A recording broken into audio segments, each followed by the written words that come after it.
सेवा करने तिनकी आप अपने अंशो, चौका पानी रसोई दे पछाड़े इनम। चौका स्वयं करते हैं, चूल्हा चौका स्वयं करते हैं, पानी भर करके आप लाते हैं, बर्तन साफ आप करते हैं, रसोई आप बनाते हैं। अगर जल भरने के लिए जब जाते हैं, जल भर करके लेकर के वापस आते हैं, सामने से कोई व्यक्ति मिल जाए, क्या विचार करते हुए परछाई पता नहीं कैसा अशुद्ध शुद्ध विचारों का हो, तो परछाई पड़ते ही उसको बिखेर देते हैं, खिंडा देते हैं जल को, फिर और भर करके लाते हैं। रसोई करें विवेक सो, विवेक का मतलब भाव से, उस भाव से सेवा करते कि मेरे आत्म के कसम, आत्म के धनी इसको भोजन प्रसाद को आरोगाएंगे नहीं, प्रसाद जिमेंगे। सेवा का सब साज, हर प्रकार का सेवा का सब साज, सब्जी अचार जो कुछ भी रसोई में मन भाव बनाते हैं, बड़ा दिल में हित लेकर के सेवा में चितवन रहे, मोको अवस्थ करनी आज। सेवा में चितवन रहे, चितवन यानी जो अखंड योग माया में बांके बिहारी की जो लीला हुई उसका ध्यान चिंतन करते हुए मोको अवस्थ करनी आज, यानी रोज डेली हर नया विचार लेकर के भोजन बनाते हैं और उसको जिमाते हैं और विचार के मैं अपने आत्म के धनी को जिमा करके उनका दिल संकुल करूं। चावल मूंग घी खांड कर जुदा सिर राज के काज, अपने वास्ते उतरती जुदा बनावे साज। सिर्फ व्यंजन बनाते हैं भोग लगाने के लिए, भोग लगा करके वो प्रसाद मात्र लेते हैं, उसमें से बाकी सबको बांटते हैं और अपने लिए रूखा सूखा वैसा ही भोजन बनाते जैसा रोज सब खाते हैं। भोजन राज्य के लिए भाव है सुंदर साथ जी। बोलो श्री प्राणनाथ सदगुरु महाराज की। अपना विचार तोलने की कोशिश करना, हर कोई किसी के एक के लिए व्यक्तिगत नहीं है सुंदर साथ जी, आम सब के लिए वाणी है। जो चरणों में है तो सही, पिछले कारण ए वाणी कही, साथ पिछला आवेगा क्यों कर, ए वाणी हृदय में लेकर। इस वाणी को समझना विचारना है, कैसा विचार है। ये नहीं कि महाराज श्री राज जी को भोग लगेगा और राज जी कौन सा छकेंगे, उधर तो पूर्ति होगी होगी, बढ़िया बढ़िया व्यंजन लगाएंगे भोग में, खूब छक करके खाएंगे, ये भाव नहीं, मना करते हैं रे। श्री देवचंद्र जी मना करते हैं वाणी से, क्या कहते हैं, चावल मूंग घी खांड कर जुदा सी राज के का कर जुदा, अलग से बनाते हैं, यानी हलवा पूरी कचौरी मूंग भात आदि बना करके भोग लगाते हैं, सिर्फ भोग के लिए बनाते हैं और भोग में से थोड़ा चावल पर प्रसाद आप लेते हैं, बाकी सबको बांटते हैं। अपने वास्ते उतरती, अपने वास्ते का मतलब अपने वास्ते लिए रूखा सूखा, उतरती कहते हैं ओ व्यंजन रूखा सूखा, जुदा बनावे साज, अलग से बनाते हैं रूखा सूखा। ये नहीं है, आ गया होगा समझ में अब तो, कि नाम तो राज्य का और खुद अपनी पूरी हो, नाम तो महाराज जी का और उद्र पूर्ति अपनी हो, ऐसा भाव कभी प्राप्त नहीं कर पाएगा। दिन रात कुछ भी कर ले नहीं मिलेगा सुंदर साथ जी, उसको मिलना तो दिल से जीतिएगा, पहले दिल अपना दे फिर उनका अपना हो जाएगा। और सोई विवेक सो करे नीके कर, आकार को प्रवाह ज्यों पालत है यों कर, आकार को प्रवाह ज्यों पालत है यों कर। आकार को मतलब है नहीं कि एक जीने के लिए खाते हैं, जीवन चलता रहे उसके लिए थोड़ा खाते हैं, ये नहीं कि खाने के लिए ही जी रहे हैं, ये भाव है। ये सीख देती है बीतक, और बीतक को ना मान करके सुंदर साजी मन के मते चले तो सीधा नरकगामी होंगे, कहाँ के प्रणामी बने फिरते हैं। कहते पारनामी नहीं, नरकगामी अपने आप को ठप्पा लगा लें अगर ये हमारी रहनी नहीं है तो। और सोई विवेक सो करे नीके कर, आकार को परवाह जो पालते यूं कर, ऐसा परवाह के भाई शरीर चलता रहे उतना कुछ को दे रहे हैं। जब इन भांत सेवा करे लगे, ऐसी सेवा चली हुई थी घर में, बड़ा नित्य प्रेम बना हुआ है प्रीत प्रेम से। जब इन भांत सेवा करें लगे लील बाई को लोग कहने, लोगों की जुबान चलती है नहीं सुंदर साथ जी, पाँव नहीं चलता, कर्म कहने मात्र दुनिया है, बस बात कहने की है। कोई भी तन संबंधी है कुछ भी मामला है दुनिया का सिर्फ कहने के लिए है, उन भोगना उसको नहीं है। क्या कहने लगे लीलबाई को, तुम ऐसी स्त्री हो घर में श्री देवचंद्र जी मेहनत करे हाथों से। धनी श्री देवचंद्र जी की धर्म पत्नी लीलबाई को धिक्कारता देते हुए कहते कि तुम धिक्कार है तुम्हें लीलबाई, तुम्हारे पति देव स्वयं चौका लिपते हैं, जल भर करके लाते हैं, चौका लिपते हैं, रसोई बनाते हैं और स्वयं रसोई बना करके खाते हैं। उनको ये पता नहीं कि भोग लगता है, अक्ल का ताला बंद है, उनको पता नहीं क्या होता है, बिना पहचान बिना प्रतीत के वैसे बोले जाते हैं। ये दुनिया का मामला है सुंदर साथ जी। दुनिया को क्या पता किसका भाव किसका दिल कहाँ तक चला गया, किसका भाव कितनी उत्तमता को प्राप्त कर गया। दुनिया सिर्फ देखने को कहती है, देखता उनको अकल के अंधे हैं, आंखों को सामने दिखता नहीं, अंदर क्या देख लें किसी के। क्या कहते हैं कि तुम स्त्री होते हुए तुम्हें धिक्कार है, ऐसा नहीं करना चाहिए। अब उनको भी वो ज्ञान नहीं था, थी भले ही उनके संबंध में जुड़ी हुई लीलबाई, भले ही धनी देवचंद्र जी से संबंधित थी, लेकिन उनको वो उत्तमता का ज्ञान नहीं था जो धनी श्री देवचंद्र जी को था।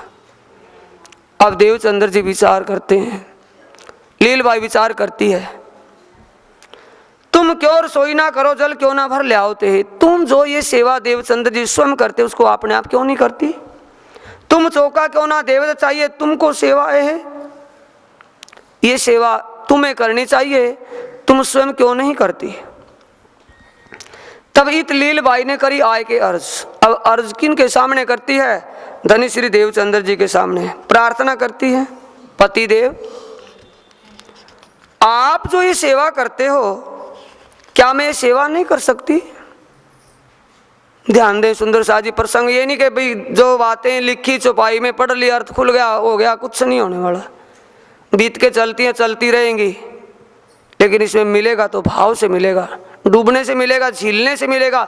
झीलना कहते हैं विचारने को, विचार लोगे तो मिलेगा इससे कुछ। अब लीलबाई कहती है पति देव ये सेवा मैं कर लूं, फर्ज भी मेरा बनता है, आपका आधा अंग हूं, सेवा मैं कर लूंगी, ये तो बाकी भजन पाठ आप करते हैं जो आपका है, पर ये इतनी सेवा तो मैं भी कर सकती हूं। अब क्या कहते हैं आगे से, तब श्री देवचंद्र जी कहा नहीं तेरो अकाम, कभू तेरो चित दुखायोगो जल भरते स्थान। लीलबाई ठीक है, आप सेवा कर सकती हो, आपका अधिकार है, अर्धांग हो तो आप सेवा करें, बड़े दिल से करें। मेरे माता पिता घर में रहते हैं, आप इनकी सेवा दिल से करो। भजन भाव की बात है, और दो समय सुबह मैं यहाँ आता हूँ, फिर बाहर अपने काम से जाता हूँ, दोनों समय सेवा तो ये कर लूँगा। दिन में सारा दिन आप यहाँ रहती हो, सेवा आप मेरे माता पिता की करो, इस सेवा को मैं स्वयं कर लूँगा। बाकी ये सेवा ऐसी सेवा है, आपके मन में आपके दिल में थोड़ा सा भी अगर तलकाई आ गई तो करा कराया मेरा भी साफ हो जाएगा। विचारेंगे सुंदर साथ जी, ये मामला किसको पाने का है, परमात्मा को। दुनिया को अपना बनाएंगे तो दुनिया का पहले आप बनना पड़ेगा। दुनिया वालों को अपना बनाने के लिए दुनिया का पहले अपने आप को बनाना पड़ेगा, और ये परमात्मा को अपनाना, परमात्मा को अपना बनाना, तो क्या अपना आपा दिए बिना वो बनेगा। परमात्मा के स्वरूप का जब तक ज्ञान ना हो जाए, परमात्मा के स्वरूप की जब तक पहचान ना हो जाए, तो उसके प्रति समर्पित कौन हो सकता है। इसलिए देवचंद्र जी ने शुद्ध साफ लफ्जों में कहा कि तुम सेवा करने में थोड़ी सी भी तलकाई कर लोगी तो मेरी सेवा भी वो करी कराई बेकार हो जाएगी और आप भी करने से चूक जाओगी। या और टहल करते दुखाए तो को नहीं पहचान, या और टहल करते और भी किसी प्रकार की सेवा में अगर तुम्हारे दिल में थोड़ा सा तलकाई आ गई तो को नहीं पहचान, क्योंकि तुम्हें ये बागे वस्त्र दिखाई देते हैं। यानी के सामने जो पूजा में मुकुट मुरली और बागे वस्त्र हैं, इसमें कोई प्रतिमा मूर्ति होती तो भी आप मान लेती कि भी ऐसा कोई स्वरूप होगा जिसकी ये प्रतिमा मूर्ति है। सामने ये स्वरूप है, स्वरूप का कोई न कोई विशेष पहले वास्तविक स्वरूप तो था, स्वरूप जो आया है, स्वरूप की छवि जो सामने है, इस स्वरूप में कोई था तो छवि आपके सामने, तो छवि को आप सब कोई झुकते हैं। तो उस समय छवि कोई नहीं थी, स्वरूप नहीं था, फोटो नहीं थी, कुछ नहीं था, बागे वस्त्र मुकुट और मुरली। तो कहते तुम्हें इस स्वरूप का ज्ञान है कि किसकी स्वरूप, किसकी मूर्ति, किसके बागे हैं, किसकी मुरली मुकुट है। इसलिए सुंदर साथ जी इश्क नाहि स्वरूप बिना वाणी में प्राणा जी ने खुलासा करके कहा है। इसका मतलब लगन और अंदर का भाव कब तक नहीं बनेगा, जब तक स्वरूप का ज्ञान ना हो जाए। जब ज्ञान हो जाएगा, अंदर से अनेक प्रकार की कोपड़ों की तरह उमंगें पैदा होंगी कि मैं ये सेवा करूं, मैं ये सेवा करूं, हर प्रकार से सेवा में दृढ़ता बन जाएगी।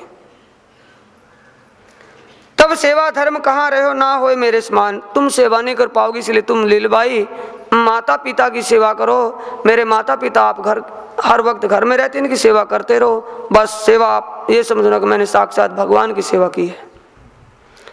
देवनीति इस वास्ते मैं करूं अपने अंग में, अपने आप सेवा करूंगा, इसलिए मैं आपको सेवा नहीं दे सकता। है मेरो प्रेम स्वरूप सो तामे होए ना भंग। बोलो श्री प्राणनाथ सदगुरु महाराज की। मेरा प्रेम किससे है? स्वरूप से है, रूप से नहीं। मैंने मुकुट मुरली और बागे जो दिख रहे हैं ये वो नहीं दिख रहे, मैं इनको पहने हुए देख रहा हूं। ध्यान दे सुंदर साथ जी, सामने सिंहासन पर क्या रखा है? मुकुट और मुरली और बागे। देव सुंदर जी कहते हैं मैं इन मुकुट मुरली बागों को नहीं देख रहा, साक्षात मेरे आत्म के खसम इस श्रृंगार को धारण किए मेरे सामने हैं, मैं उस स्वरूप को देख रहा हूं। है मेरो प्रेम स्वरूप सो, मेरा प्रेम स्वरूप से है। जैसे सुंदर साथ जी अर्जुन की दृष्टि में एक मछली की आंख देख रहे थे ना, वो अर्जुन का निशाना क्या था? घूमती हुई मछली की सिर्फ आंख, मछली का आकार नहीं, आंख ही उसका लक्ष्य था, वो निशाना था। ऐसे ही मेरा निशान, मेरा लक्ष्य स्वरूप है। मैं वस्त्रों का ध्यान ना दे करके मैं स्वरूप का ध्यान करता हूं। तामे होए ना भंग, इसलिए मेरा वो ध्यान वहां से ना हटे, उस करनी में खलल ना आए। तुम ज्यादा जिद मत करो, मेरे माता पिता घर में रहते हैं, आपके धर्म के माता पिता हैं, सास ससुर, इनकी सेवा करो बस। सेवा करने ना दे सबे करे अपने हाथ, सारी सेवा अपने हाथ करते हैं। हमेशा चितवन करे रहे सेवा के साथ, ये बार बार वीतक सारी में आएगा। अब सुंदर साजी क्या कहिए किसी से, अपने आप को समझ करके चलना है बस। अगर वाणी को समझ करके चलोगे कोई आपको चूक नहीं होगी। किसी को ना देखें, तन के पीछे ना भागें, किसी के गादियों के पीछे ना भागे, किसी के सिर्फ भेष के पीछे ना भागे, असलियत वाणी के पीछे भागे। वाणी में क्या कहते हैं? हमेशा चितवन करें। किसका चितवन करते हैं? भजमन श्री वृंदावन कुंज बिहारी नित्य। यहाँ ये अनित्य है जो नित्य में लीला हो रही है। हर वक्त ब्रिज अखंड राज का, अखंड ब्रिज और नित्य वृंदावन का ध्यान करते हैं।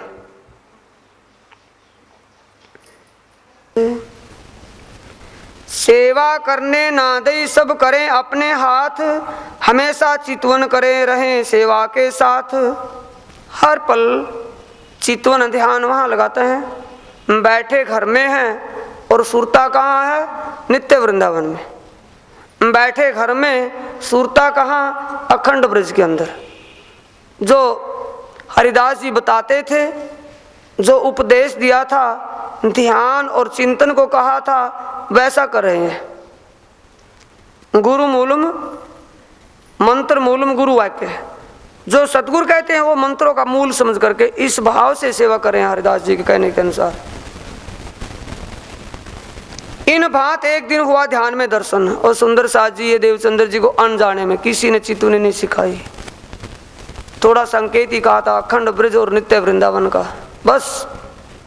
अब वहाँ रोज डेली रोज नित्य प्रति काम है। इन भांत एक दिन इस प्रकार रोज करते थे। तो एक दिन क्या हुआ? ध्यान में दर्शन। कैसे दर्शन हुआ? जाने हम ब्रज में गए द्वार नंद के रोशन। हम ब्रज में गए, ब्रज कभी देखा नहीं, ब्रज में घर कहाँ है, किसका है, कैसे देखा नहीं, और गए कैसे? ध्यान के द्वारा।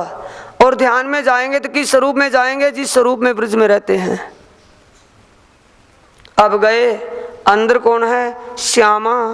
पहली लीला में राधा, जो आज अखंड है वो लीला। अब कैसे लगा? के ध्यान भोग लगा रहे थे। भोग लगाते हुए ध्यान में सुरता अखंड ब्रिज में गई। अखंड ब्रिज में नंद के द्वार, और नंद के द्वार की सुभेश में देखा अपने आप को राधा रानी के स्वरूप में। देवचंद्र जी चितवनी में बैठे हुए अपने शरीर और अपने स्थान को भूल गए। कैसी चितवनी होगी सुंदर सा, कितना आनंद है उसमें। अपना शरीर का ज्ञान नहीं उनको, हम कहाँ बैठे हैं ये पता नहीं कि मैं किस स्वरूप में हूं, लेकिन सुरता कहाँ चली गई? ब्रिज के अंदर, अखंड ब्रिज में। जाने हम ब्रिज में गए, द्वार नंद, किसके? नंद के द्वारे। किस स्वरूप में देख रहे हैं अपने आप को? राधा रानी के स्वरूप में। आगे से जहां यशोदा जी बैठी थी ऊपर माची के, यशोदा माता अपने आंगन में, अपने घर के बीच आंगन में चारपाई के ऊपर बैठी थी। देखें दूध उठावते टहल करावते चूल्हों के ऊपर दूध उबाल रही थी दासियां, टहल में यानी कि लग रही थी दासियां, कार्य सेवा में दासियां सेवा कर रही थी, दूध उबाल रही थी चूल्हों के ऊपर। और यशोदा माता अपने आंगन में चारपाई के ऊपर बैठी उन सब को देख रही थी। तहाँ आप श्री देवचंद्र जी ठाड़े भय जब आए जाए, अब जाकर के कौन खड़े हुए? ध्यान देना सुंदर साथ जी, ये लिखा क्यों है कि प्रसंग देवचंद्र का चला हुआ है। जब देवचंद्र जी अपने शरीर की सुध खो गए तो किस स्वरूप को देखते हैं वहां? उनको ये होश नहीं कि मैं किस स्वरूप में बैठा, कहाँ बैठा हूं। अब क्या गए, जब राधा के स्वरूप में नंद के द्वार खड़े हो गए जाकर के, कहे आई जी आओ श्री देवचंद्र जी मन में महासुख पाए। ओहो, महासुख पाए। यशोदा माता बड़े भाव आओ भाव से कहती है कि ओ राधा रानी आओ तो आओ, आओ ना। अब सामने से आवाज भी राधा रानी, और अपने आप को राधा के स्वरूप में देख रहे हैं देवचंद्र जी। पहला ये चांस हुआ कि अपने, क्या सवाल था? संकेतों में, अब बरसात आती है पहले गर्जना होती है, संकेतों में अपने आप की पहचान होने शुरू हो गई। लीला में मैं कौन थी, अब कौन हूं, पहले क्या हूं, मूल में क्या हूं और लीला में क्या हूं।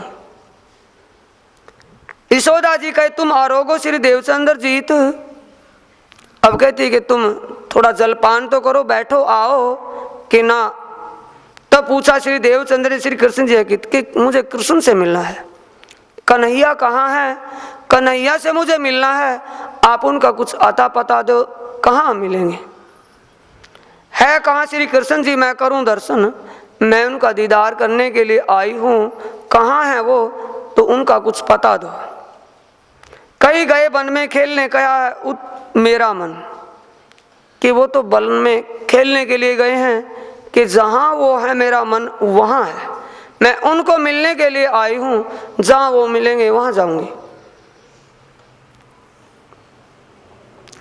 अब कहते हैं कि भाई यहाँ जलपान नहीं करते तो कुछ भोग प्रसाद के लिए प्रसाद साथ में ले जाओ। मिठाई घर में से मंगाए के दई श्री देवचंद्र जी के हाथ। थोड़ा मिठाई दासियों से मंगवाई और देवचंद्र जी के पल्ले में बांध दी। उठाई जाए के और उहाँ ही जाए के आरोग्य दो मिल के साथ, दोनों साथी यानी श्री कृष्ण जी और आप दोनों वहां जाकर के जिम लेना, साथ में ले जाओ। अब देवचंद्र जी वहां से चलते हैं, जाकर के देखा तहां बाल गोपाल खेलते, तहां श्री कहा कृष्ण जी पूछा तिन ग्वाल पाली खेल रहे थे। तहां आप श्री देवचंद्र चले तरफ, जहां वन की तरफ चले, तहां बाल गोपाल खेलते, कहां श्री कृष्ण जी पूछा तिन। बाल गोपाल खेल रहे थे वृंदावन में, पूछा कि श्री कृष्ण जी कहाँ हैं? कहा कौन श्री कृष्ण जी तुम कहो, कि आप श्री कृष्ण कौन से को पूछते हो? खेले टोले लड़के, अनेक टोलियां बच्चों की खेल रही थी। जिस टोली में जाते हैं तो पूछते कौन सा कृष्ण चाहिए? कृष्ण जी नाम बहुतन काका बेटा नंद जी का जे, कि कृष्ण से मिलना तो कृष्ण तो बहुतों के नाम हैं, जितनी टोलियां इनमें सब किसी में एक कृष्ण जरूर मिलेगा। आप किस कृष्ण से मिलना चाहते हो? कि जो नंद पुत्र श्री कृष्ण है, कि नंद तो अनेक हैं और नंद पुत्र कृष्ण भी अनेक हैं, कि जिनके पास 1000 गायें होती, 1000 से ज्यादा वो नंद है, 1000 से कम होती है और उपनंद है, बोलो किससे मिलना है। अब वहाँ और भी होपलेस हो गए कि किसको बताएं, कैसा बताएं कि यशोदा का जो लाल है कि हाँ वो आगे मिलेगा। अब श्री देवचंद्र जी पूछते उसी टोली में चले गए। जब सामने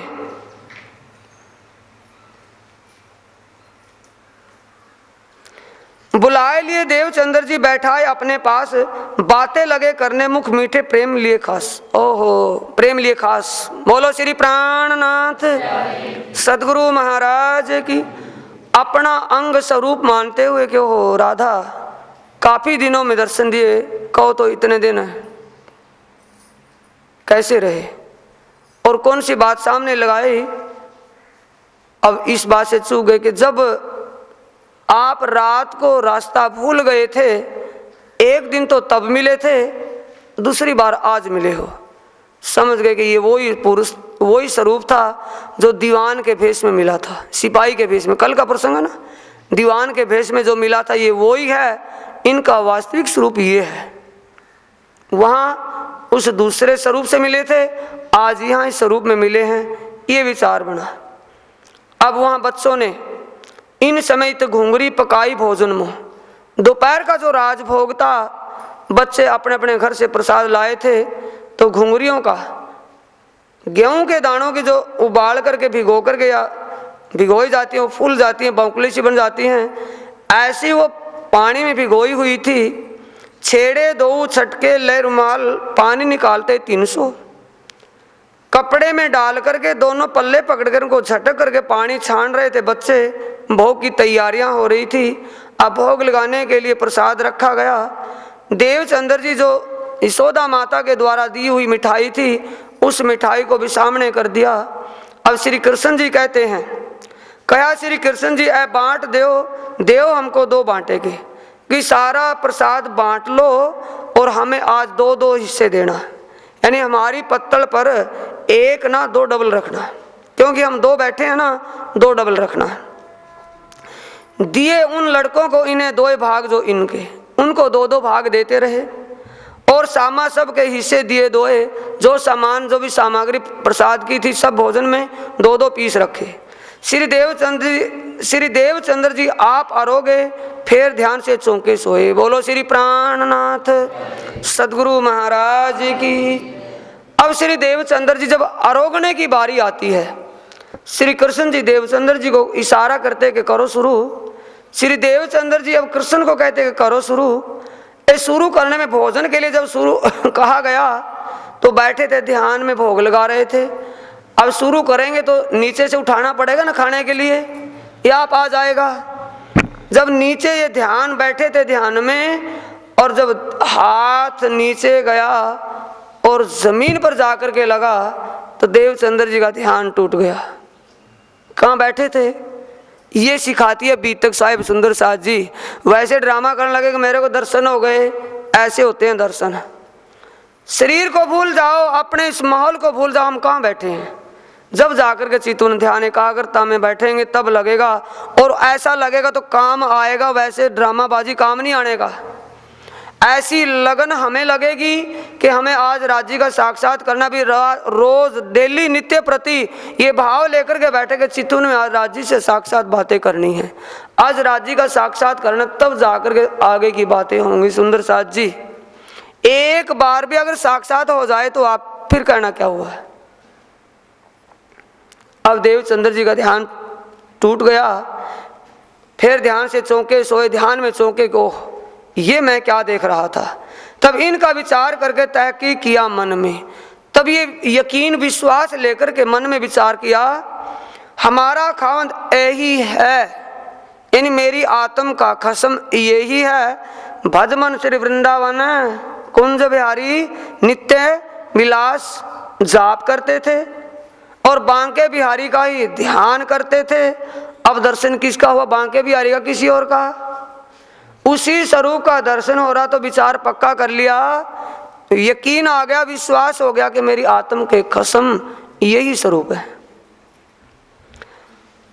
और गाने लगे इनको दिल में कर विश्वास। ये विश्वास, ये ईमान पक्का कर लिया कि यही वो स्वरूप है। अब इसी स्वरूप को, पहले किस स्वरूप का ध्यान करते थे सुंदर साथ जी? उससे पहले किस स्वरूप का भोग लगाया था? बारात के पीछे गए थे, भूल गए इतनी जल्दी? आप भाव कैसे जागृत होगा, मेरी ये समझ में नहीं आती। आपको बात बताई, दिमाग में नहीं रहती तो भाव कैसे जगेगा? भाव जागृत तो जब जगेगा जब आप दिमाग में रखेंगे बातों को, प्रसंग को दिमाग में रखेंगे, तब जाकर के भाव जागृत होगा। भाव जागृत हो गया था, हमारी आत्म जागृत हो गई। जब तक भाव हमारा सुसुप्ति में ठप है तो समझो अभी प्राणनाथ के चरणों से बहुत दूर हैं। जब हमारा भाव जागृत हो गया, निसंदेह हमारी परात्म जागृत हो गई। ये विचार कर लेना है, क्योंकि वाणी से आता है कि तारतम सार जागनी विचार। तारतम का सार क्या निकलता है, रस क्या निकलता है, अंत क्या आता है? भाव जागृत है। आत्म जागनी विचार, हमारे भाव जागृत हो जाते हैं। और गाने लगे इनको दिल में कर विश्वास। ये विश्वास कर लिया कि मेरी आत्म के खसम ये ही हैं। पहले उस दीवान के स्वरूप का ध्यान करते थे, अब किस स्वरूप का ध्यान शुरू हो गया? बांके बिहारी का। दिल में है उपजी ब्रज लीला की रही आस। अब दिल में ये उपजने लगी कि जिस ब्रज की लीला को मैंने एक सपने में देखा, यानी साक्षात ध्यान में देखा है, जिस ब्रज लीला को, जिस वृंदावन की लीला को मैंने ध्यान में देखा है, मैं इसको साक्षात देखूं, इसकी विशेषता को जान लूं, इसकी हकीकत को पालूं। ये दिनों दिन अब क्या हो गया? झपकी लगी, अब और आगे जानने की इच्छा हो गई। ये होता है सुंदर, जब आपको लगी लगन वाणी की, तो अब वाणी के लिए आप घर का काम छोड़ करके, कितना विशेष काम है उसको छोड़ करके चल करके आते हैं। चल करके जाकर काम को देखेंगे, लेकिन आप ये परवाह नहीं करते कि चलना भी है, जाना भी है, आना भी है, बैठना भी है, काम भी छूटेगा। ये आपको लगन राज जी ने बड़ी कृपा की आपके ऊपर। ऐसी लगन किसको लगी हुई है? देवचंद्र जी को। ये लगन जो देवचंद्र जी को लगी, ऐसी लगन हमारी हो।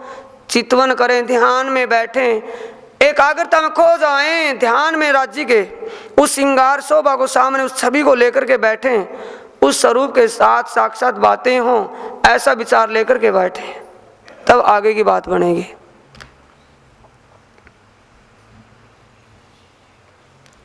अब सुंदर साथ जी कुछ दिन तक ऐसे चलते रहे। अब यहाँ से हल्लार देश के लिए कौन कहते हैं? अब हरिदास जी कहते हैं कि देवचंद्र जी, आप अगर नौतनपुरी में चले जाएं, जामनगर में, हमारे संप्रदाय राधा वल्लभी संप्रदाय के जो विशेष आचार्य हैं, वो वहाँ मद भागवत कथा सुनाते हैं। श्याम जी के मंदिर में आप वहाँ मद भागवत सुनोगे तो आपको परम लक्ष्य की प्राप्ति हो जाएगी। आप उस उत्तमता को प्राप्त कर लोगे, ज्ञान से समझ लोगे। आप वहाँ चले जाएं। अब धनी श्री देवचंद्र जी भोजनगर को छोड़ करके कहाँ आ गए? हल्लार देश यानी जामनगर, नौतनपुरी में। भोजनगर में पहला दर्शन कहाँ हुआ? रास्ते में रात को अंधेरी रात को दीवान के रूप में। दूसरी बार दर्शन कहाँ हुआ? भोजनगर में। अब आ गए जामनगर के अंदर। इत माँ बाप आए रहे, उत वल्लभी मार्ग रहे जोर। राधा वल्लभी संप्रदाय का पूरा बोलबाला था जामनगर के अंदर, पूरा शोर था। वहाँ माता पिता भी साथ में आ गए। भोजनगर में मिले थे ना, जो चिट्ठी के द्वारा पता दे करके बुला दिए थे। पहले तो माँ बाप थे, अब और प्राणी हो गए। किन सेती रबद रहे, वे करने लगे शोर। श्याम जी के देवल में कौन कौन हो गए? अब माता पिता और लीलबाई धर्मपत्नी और 2 बच्चे भी हो गए, बिहारी जी और जमुना बाई। एक लड़का एक लड़की, माता पिता और लीलबाई धर्मपत्नी और देवचंद्र जी। अब ये 6 प्राणी हो गए। 6 के 6 कहाँ? नौतनपुरी जामनगर में पहुंच गए। जामनगर के अंदर श्याम जी के मंदिर में श्याम जी के देवल में कथा कहे कान्हा जी भट्ट, निष्ठा ले सुनने लगे होए बलबियों से खटपट। निष्ठा लेकर के रोज चर्चा करते हैं, रोज चर्चा सुनते हैं भागवत में। और राधा वल्लभी संप्रदाय के जो वहाँ भगत लोग थे उनसे रोज किसी न किसी बात पर तर्क वितर्क होता है। खटपट का मतलब है विचारों में तर्क आता है। श्री देवचंद्र जी एक ब्रज में बाल स्वरूप की लीला का जिक्र करते हैं, जो अखंड ब्रज में लीला हो रही है। दूसरा किशोर स्वरूप में रास की लीला का जिक्र करते हैं। इन दो कृष्णों का जिक्र करते हैं। और राधा वल्लभी संप्रदाय जो साथी थे उनकी समझ में ये ज्ञान अभी तक नहीं आया था, क्योंकि अंकुर नहीं था और ज्ञान भी किसी ने उनको समझाया नहीं था। अब वो कहते नहीं भाई नहीं, कृष्ण एक है, दो कहाँ से आ गए? लीला जब दो की तीन चली हुई है तो लीला किसने की हुआ? कृष्णों की लीला जो अलग अलग हुई, 11 साल 52 दिन लीला करके ब्रह्मांड का प्रलय हो गया, लीला अखंड होगी। और आगे फिर रास की लीला कौन करते हैं? एक तो बाल स्वरूप में लीला हुई, एक रास किशोर स्वरूप में हुई।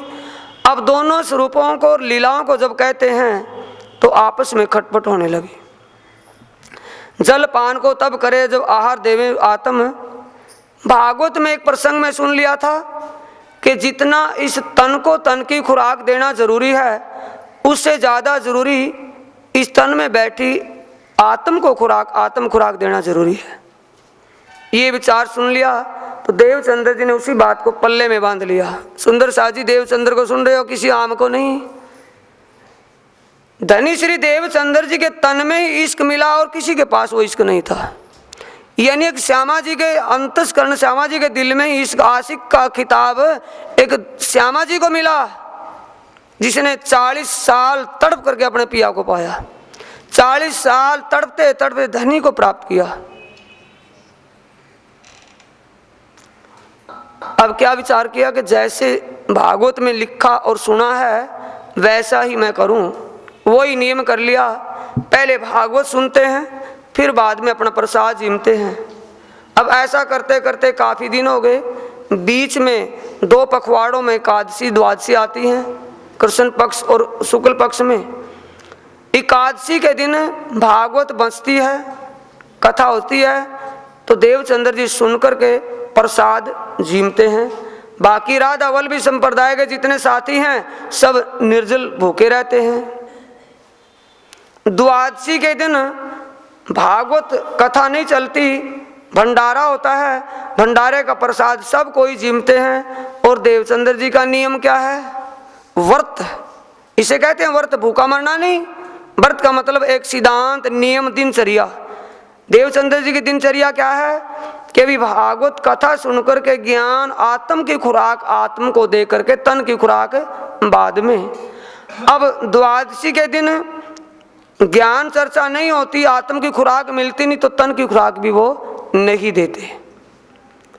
क्या हम उस करनी रहनी सिद्धांत में हैं? सुंदर साजी समझ करके विचार करके देखें, कुछ तो हमारे अंदर वो भाव हो जो धनी श्री देवचंद्र जी अपना करके चले उस रास्ते पर। हादी के कदमों चलना ये बंदगी रूहानी सिर्फ कहने से गाने से नहीं होगा।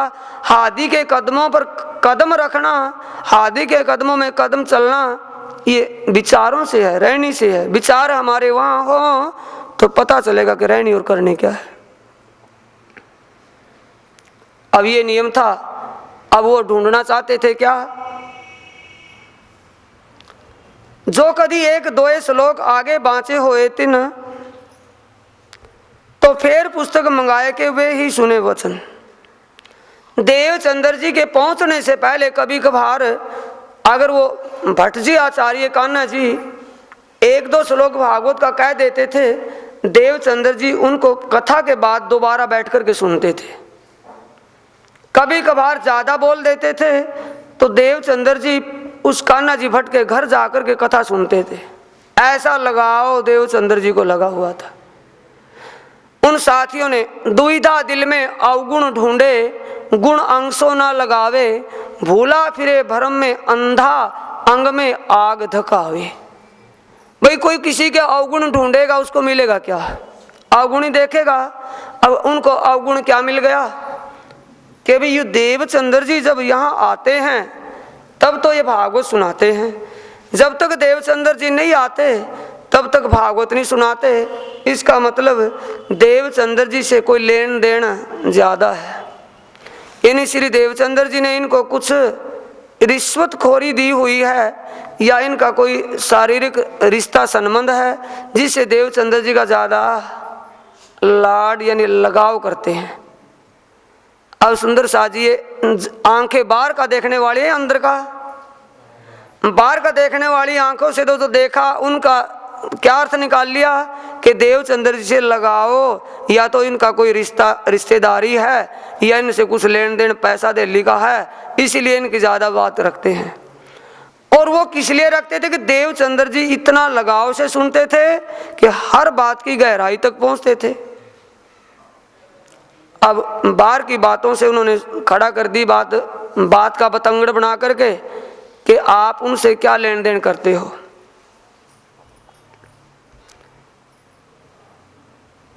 तब कहा कान्हा जी भट्ट ने मुझे न कहू की आस, मैं आगे बाचत श्याम जी के सुने श्री श्री प्राणनाथ प्यारे की जय, श्री सदगुरु महाराज की जय। अब जब कान्हा जी को सभी राधा वल्लभ संप्रदाय के सेठ साहूकारों ने, क्योंकि उनको अहंकार पैसे का था, बड़प्पन मारे हुए था, इसलिए सुंदर साथ जी स्वामी जी ने कहा कि बुजुर्गी मारे रे साथ जी। बुजुर्गी का मतलब वो अहंकार स्वयं को खाता औरों को नहीं, बड़प्पन अपने आप को गर्व करता है औरों को नहीं। अब विचार करते हैं कि आप उनसे कुछ लेन देन करते हो, रिश्तेदारी है कि ना। मुझे किसी की आस नहीं, आप ये बताओ कि आप मुझे क्या देते हो। जैसा आप देते हैं वैसा देवचंद्र जी तो वैसे भी विदेशी हैं, बाहर के रहने वाले हैं, वो मुझे क्या देते हैं। मैं किसी से पैसा लेकर के भागवत नहीं सुनाता, मैं आगे बाचत श्याम जी के सुने श्री देवचंद्र जी खास। मैं अपने श्याम सुंदर को रिझाने के लिए उनके सामने भागवत पढ़ता हूँ, भागवत बांचता हूँ, लेकिन बांची हुई बात को सुनता कौन है विशेष? देवचंद्र जी। मोहे प्राप्त कहियो तुम, मोहे प्राप्त कहिए तो तुमसे होए क्या इन गरीब से। वो गरीब से मैं क्या लेता देता हूँ, तुम तो सेठ इसी शहर के रहने वाले हो, तुम तो थोड़ा बहुत भाव कुछ सेवा का करते हो, वो तो विदेशी है, उसे मेरे बारे में क्या पता इस बात का। इसलिए मैं किसी से पैसा लेता देता नहीं, किसी से लेकर के भागवत नहीं सुनाता, मैं अपने श्याम सुंदर को रिझाने के लिए भागवत सुनाता हूँ। पर ये बताओ, जैसे देवचंद्र जी कोई श्लोक सुन नहीं पाते उसको दोबारा बैठ करके सुनते हैं, घर में आते हैं, मुझे यहाँ बीच में भागवत के बाद बैठा करके फिर पूछते हैं, कोई श्लोक आगे पीछे बोल दूं तो उसको टोकते कि आगे पीछे क्यों बोल दिया। तुमने किसी ने आज दिन तक टोका मुझे? मैंने किसी श्लोक को आगे कह दिया हो, पीछे कह दिया हो, तुम आकर के बैठ जाते हो मिट्टी के मद्दों बन करके, तुम्हें ये पता नहीं होता क्या सुना दिया, क्या सुना रहे हैं। अब ये बताओ, वो सुनने वाला था, क्या मैं उसको भी ना सुनाऊं? अब सोचते कोई बात नहीं, आज तो काम चल गया बच्चू, आगे तो नहीं चलेगा। अब तलाश में अवगुण ढूंढना और शुरू कर दिया। और क्या मिलता है कि एकादशी के दिन सब कोई निर्जल रहते हैं, कथा सुनते हैं, और द्वादशी के दिन भंडारा होता है, सब कोई पेट भर कर खूब छक्के खाते हैं। और देवचंद्र जी उल्टा करते हैं, एकादशी के दिन खूब छक करके खाते हैं, सारे निर्जल रहते हैं, और द्वादशी के दिन सब खाते तो ये निर्जल रहते हैं। क्या भागवत के अंदर ये ज्ञान आपने सुनाया इनको? अब ये बात सुनकर के देवचंद्र जी की शिकायत, कंप्लेंट जो करी, शिकायत सुनकर के विचारते हैं अब कान्हा जी कि श्री देवचंद्र जी ऐसा तो बिना समझे नहीं कर सकते, जो भी करते हैं वो पहले समझ विचार करके देवचंद्र जी करते हैं। अगर उनसे कोई भूल हो भी गई होगी तो हम पूछेंगे, कोई बात नहीं, आने दो उनको।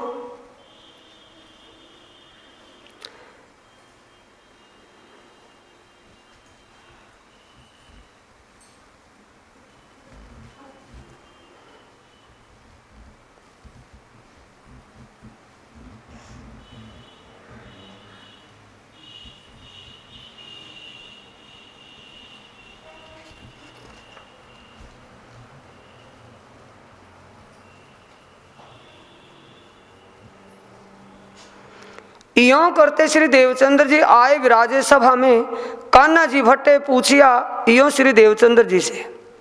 ऐसा विचार ही चला हुआ था, मंच लगा हुआ था, श्रोतागण बैठे हुए थे, यही जिक्र चला हुआ था देवचंद्र जी का। इतनी देर में देवचंद्र जी भी आ गए।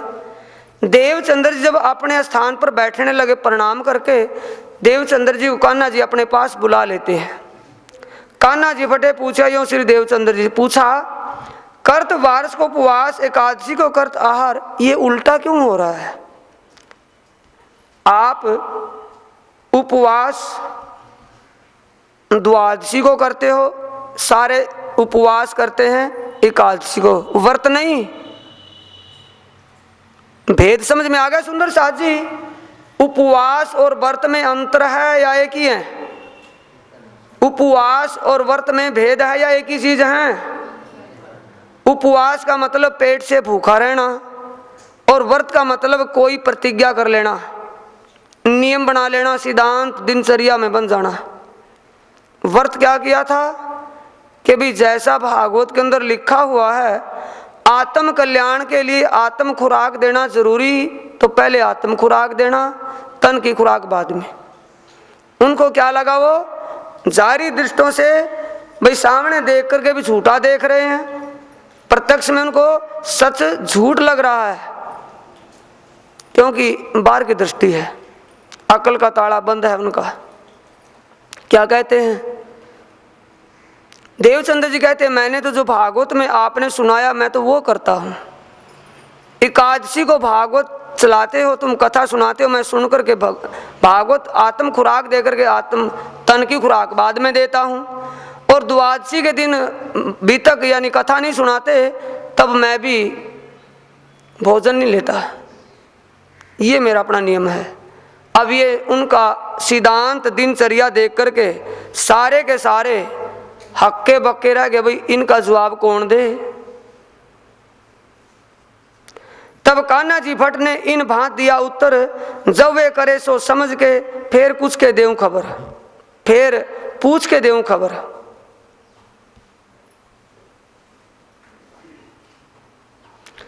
कर्त वार्ष को उपवास, एकादशी को कर्त आहार, मैं तो मानी नहीं श्री देवचंद्र जी करनहार, कि मैंने इनकी बात नहीं मानी। देवचंद्र जी से पूछूंगा, जो करते हैं उनको पूछूंगा ऐसा क्यों करते हैं। तब श्री देवचंद्र जी उत्तर दियो। अब श्री देवचंद्र जी कहते हैं ऐ बात हम करते हैं कि हाँ महाराज जी मैं ऐसा ही करता हूँ जैसा आप कह रहे हो ना, एकादशी को खाता हूँ, द्वादशी को व्रत करता हूँ। तब सबों ने कहा अर्थ कहो, हम समझते नहीं इत, पर इतना हम समझते हैं जो श्री भागवत दरखत, ताकि एक डारी को कोई बिरला पहुंचत। इतना हम समझते हैं। कौन कहते हैं? और जो राधा वल्लभी संप्रदाय के सेठ साहूकार बैठे थे कि ये तो हम जानते हैं कि श्री देवचंद्र जी जो भी करेंगे समझ करके करेंगे, क्योंकि ये कौन से भाव है सुंदर साथ जी? ईर्ष्यालु, अंदर उनके जलन है इस बात की। क्या कहते हैं कि हम ये तो जानते हैं कि देवचंद्र जी जो भी करेंगे समझ करके करेंगे, क्योंकि देवचंद्र जी ने इस भागवत के सार को समझा हुआ है। भागवत एक वृक्ष है, एक वृक्ष है, और इसकी पत्ती पत्ती डाले डाले पर घूमे हुए देवचंद्र जी, ये तो हम जानते हैं। कोई आप जितनी गहराई तक पहुंचे, कोई बिरला ही पहुंचता है। तब श्री देवचंद्र जी कहते हैं पर तुम पात पात की रग में है दरखत विस्तार। जैसे पात पात की एक एक रग रग में घूमे हुए हो, इतने बड़े विस्तार दरखत की, तहाँ तुम सब में फिरवले, ऐसे और उनको नहीं विचार। कया है तो तुम कह तो शास्त्रों के वचन, ताको साँच जान के लेते हैं समझाए मन। तब देवचंद्र जी कहते हैं कि जो शास्त्रों का सार भागवत है, और भागवत का सार जब राज की बातें और उनमें विशेष जो आत्म कल्याण की बातें आए तो मैं वैसा करता हूं, इसमें कोई संदेह नहीं जो लिखा है। अब सब के सब इस बात को सुनकर के मौन हो गए, मौंगे रह गए। तब श्री देवचंद्र जी ने कही हम लिया ऐसापन, मैंने वो व्रत धारण किया है। पण का मतलब व्रत धारण किया है, व्रत ले लिया है। आ गया समझ में? आज व्रत नहीं आया? व्रत का मतलब किसी भी तरफ से प्रतिज्ञा, किसी दुष्कर्म, किसी अवगुण से अपने आप को मोड़ दे करके प्रतिज्ञा कर लेना, इसे कहते हैं व्रत। और पेट से भूखा, ये उपवास। तब श्री देवचंद्र जी ने कही, हम लिया है ऐसा, पण मैंने ऐसा व्रत धारण किया है भागवत आहार आत्म को, क्योंकि भागवत आत्म की खुराक आहार है। जो लो सुनने ना पावे मन, जब तक मैं सुन नहीं पाता, मेरे अंतस्करण में वो खुराक नहीं जाती, सो भागवत द्वादशी को तुम नहीं पाचत। इसलिए आप ये बताएं महाराज श्री, आप द्वादशी को क्या भागवत सुनाते हो? सुनाते हो तो बताओ कि ना, भागवत तो नहीं सुनाते, भंडारा जीमते हैं, पत्तलें जीमते हैं, अनेक प्रकार के भोजन बना करके। मैं सब आकार को आहार ना देवत, तब आकार को आहार ना देवत, इसीलिए द्वादशी के दिन मैं इस शरीर को शरीर की खुराक नहीं देता। ये मेरा अपना एक नियम प्रतिज्ञा है। और एकादशी को लेत प्रसाद ताको भेद इतना जानत, कोट एकादशी एक शीत के तुल्य न आवत। बोलो श्री प्राणनाथ सतगुरु महाराज की। एकादशी को ले प्रसाद ताको भेद न जानत, एकादशी को जो प्रसाद जीमता हूं, कोट एकादशी एक शीत के तुल्य न आवत। आत्म खुराक से जो आत्म जागृत हो, जिस महाप्रसाद को पाए के आत्म जागृत हो, उस प्रसाद के एक शीत के बराबर, कौन से प्रसाद के?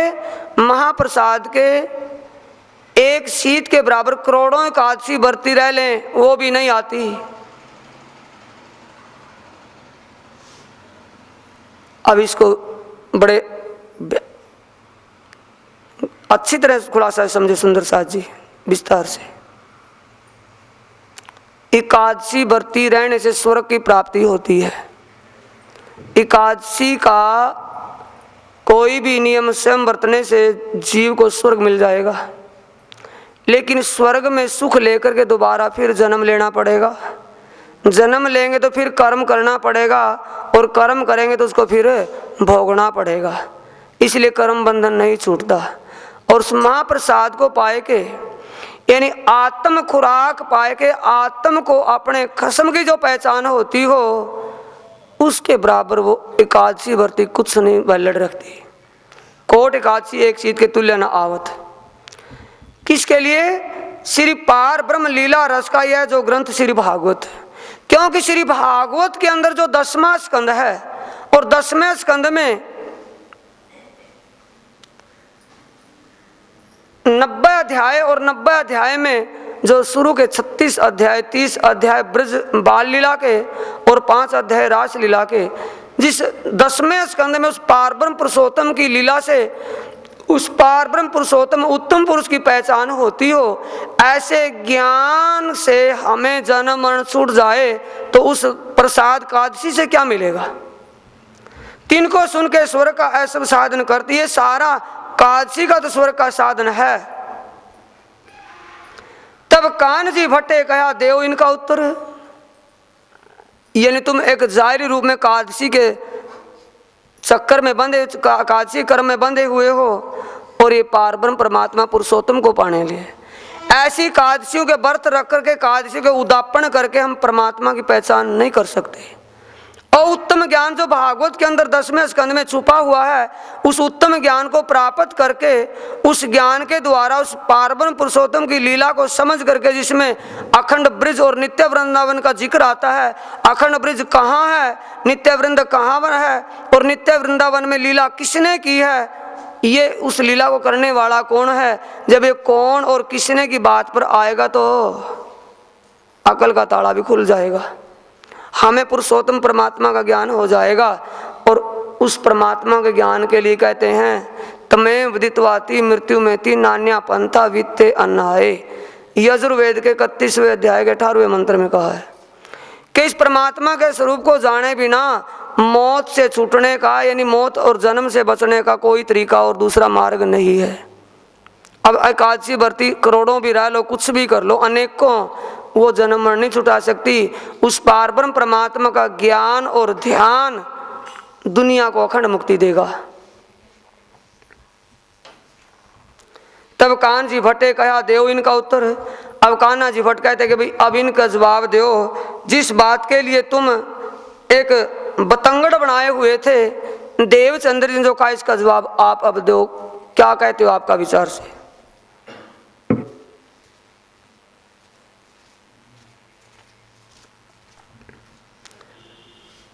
इन भांत चर्चा में नहीं रहता एक रस, नीर नैनो झरता जो वाणी सुने सरस। जब वो रास और ब्रज की लीला को गहराई से सुनते हैं, यानी एकाग्र मन से मस्त होकर के जब देवचंद्र जी बैठ करके सुनते हैं, श्री देवचंद्र जी की आंखों से आंसू बहते हैं, क्योंकि उस एक प्रेम की धारा ऐसी बहती है जो आंसुओं का रूप धारण करके बाहर निकलती है। अंदर प्रेम रस में इतने पगते हैं, इतने डूबते हैं श्री देवचंद्र जी, जो आंखों से जाहिर होती है कि किस प्रेम में डूबे हुए हैं। इन भांत चर्चा में इस प्रकार दिन रात डेली नित्य प्रतिरोज हर रोज चर्चा होती है। रहता एक रस जिसमें एक पारब्रह्म परमात्मा की विशेषता को जाहिर करते हैं और एक रस होकर के सब सुनते हैं। नीर नैनो झरते हैं, देवचंद्र जी की आंखों से पानी झरता है, आंसू बहते हैं, जो वाणी सूर्य सर जब वाणी को एकाग्र चित्त से सुनते हैं। यों 14 वर्ष निष्ठावंत वचन ग्रह सब सार। इस प्रकार सुंदर साजी 14 साल लगातार भागवत का और रस पीते रहे। श्रीमद् भागवत के 10वें स्कंद में जो गहराई थी उस सबको समझ गए, बारीकी से बारीकी को समझ गए। क्यों कि अंदर आवेश श्यामा जी महारानी आवेश से विराजमान है, धाम धनी का जोश और आवेश वहां बैठा है। यो 14 वर्ष निष्ठावन वचन ग्रह सब सार, या उपरांत कृपा भई ताको कहूँ विचार। इसके बाद जो श्यामा जी महारानी के ऊपर राज जी ने विशेष कृपा की, यानी परीक्षा लेकर के कैसे तड़प, कैसे उनके लिए सुंदर साज जी बीतक को बीतक के रूप में लेना, कथा ना समझना, फिर बार बार कहता हूं। अब श्यामा जी महारानी क्या, यानी श्री देवचंद्र जी अपने घर में धन बढ़ जाए, धन के लिए तपस्या कर रहे हैं। देवचंद्र जी क्या उनके घर औलाद नहीं के बच्चा जन्म ले इसलिए तपस्या कर रहे हैं। देवचंद्र जी की संसार में अपना सम्मान पाने के लिए धनी के लिए तपस्या कर रहे हैं। सिर्फ धनी का दीदार, धनी के चरणों को प्राप्त करने के लिए बाल अवस्था से अब अवस्था आ गई 40 साल।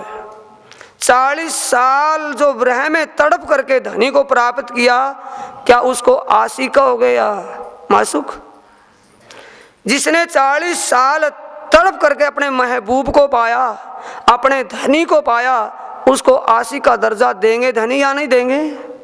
तो इसलिए उत्तम आशिक कौन हुआ? एक श्यामा महारानी के दिल में इश्क मिला, बाकी किसको इश्क मिला? किसी के पास इश्क नहीं मिला। सुंदर साजी 12,000 भटक रही थी, श्यामा जी को पहले अपनाया, अपने छत्र छाया में लिया, श्यामा जी को अपना जोश और आवेश दिया, तब 12,000 की जागने के लिए हुक्म किया। 40 साल हो गए श्यामा जी को तड़प करते करते। अब उसी में कहते हैं श्री महामत कया साजी ए नौतनपुरी की, हाँ, यों 14 वर्ष निष्ठावंद वचन ग्रह सब सार, वचन ग्रह सब सार। भागवत के वचनों में 10वें स्कंद में जो कथा में सुना, उसका सार का सार ग्रहण किया। सार का सार का मतलब अखंड ब्रिज का जो जिक्र आता है, अखंड ब्रिज में बाल लीला करी और नित्य वृंदावन में किशोर लीला की। वहां तो किशोर तन में है और वहां बाल तन में है, और ब्रिज तो लीला अखंड है और रास की लीला भी अखंड है। ये सार ग्रहण किया, इन्हें की समझ की इस बात की कि ब्रिज लीला में तो दिन और रात अखंड हैं, वहाँ रात और दिन होते हैं, रात होती है दिन होता है, रात होती है दिन, तो चला हुआ है सर्कल। और वृंदावन में वो रात ही अब तक है, वो दिन ही नहीं निकला, उसमें वो रास कर रहे हैं और ब्रिज में बाल लीला कर रहे हैं।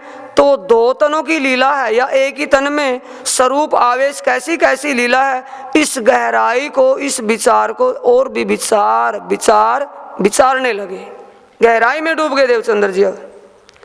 श्री या उपरांत कृपा भई ताको कहूँ विचार। इस प्रकार 14 साल लगातार निष्ठाबंध का मतलब सच्ची श्रद्धा से, सच्ची लगन से वचन करे सब सार। भागवत का सार 10वां स्कंद है। सुंदर साजी विशेष जान लो, सारे को कहने की जरूरत नहीं, समझने का विचार करें। भागवत 4 वेद 6 शास्त्र 18 पुराण का सार भागवत सार है, 17 पुराणों का सार, 17 पुराण 6 शास्त्र और 4 वेद, सबका सार भागवत के अंदर आया है। और भागवत का सार 10वें स्कंद में आया है और 10वें स्कंद का सार रास में आया है और रास का सार तारतम से आया है, तारतम का सार जागनी विचार है। फिर वही बात आई, अब सार क्या ग्रहण किया, 10वें स्कंद में जो उस उत्तम पुरुष पुरुषोत्तम की लीला थी उसको समझा और विचारा कि 2 लीलाएं 2 तनों से, एक में बाल तन से एक में किशोर तन से, और दोनों अखंड है योग माया में।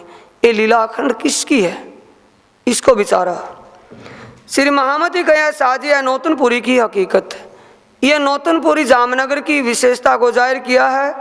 और भी आगे कहूँ भाई जो बीतकित, और यह नौतनपुरी में जो आगे हुआ, ये इतना तो कहा, आगे नौतनपुरी में क्या होता है उसको भी ध्यान से सुनना। अब कहूँ श्री देवचंद्र जी की जो बात मूल बुजुर्ग, श्री देवचंद्र जी के अंदर, देवचंद्र जी मूल बुजुर्ग का मतलब, मूल का मतलब श्यामा जी उनका मूल परात्म स्वरूप है। देवचंद्र जी के रूप में जो स्वरूप है उसकी जो विशेष बात मैं उसको जाहिर करती हूँ। जो मेहर सैयन पर करी सुभान सुभान अल्लाह को, जो धाम धनी ने अपनी अलैदनी शक्ति, आनंद स्वरूपा शक्ति श्यामा जी के ऊपर विशेष कृपा की 12,000 में से उस विशेष कृपा के पात्र कैसे बने देवचंद्र जी, मैं उस बात को जाहिर करता हूँ। अब इसको सुनना। सुंदर साथ जी, अब श्यामा जी ने यानी देवचंद्र जी ने काया कसनी से उस धन को प्राप्त किया। अब इंद्रावती होड़ में आकर के कहती है कि आपको परमधाम के निशान दिखते हैं, आप राज्य का साक्षात करते हो।